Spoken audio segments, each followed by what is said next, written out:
আমি কিছু বলিনি, ফট করে ব্লগটা বন্ধ হয়ে গেছিলো, তো সরি সবাইকে।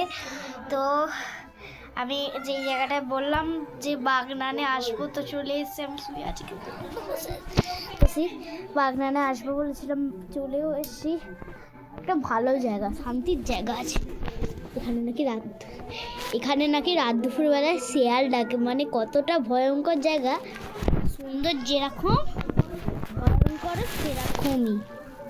আমার যা এই বাড়ির যেই বাড়িতে আমি আছি, তার বাড়ির পেছনেই নাকি শেয়াল ডাকছে। তো আমার একটা ছোট্ট দিদি আছে, তো হাই করতে বলে দিই। হাই, এটা আমার ছোট দিদি। একটা বড় দিদি আছে। কোথায় বড় দিদিটা? বড় দিদি এখন নেই, ও তো গেছে এক জায়গায়। তো শুয়ে পড়ো। আমরা শুয়ে এখন ফোন দেখছিলাম, তারপর মনে আমি অনেকক্ষণ এসে গেছি। আমার খাওয়া দাওয়া হয়ে গেছে।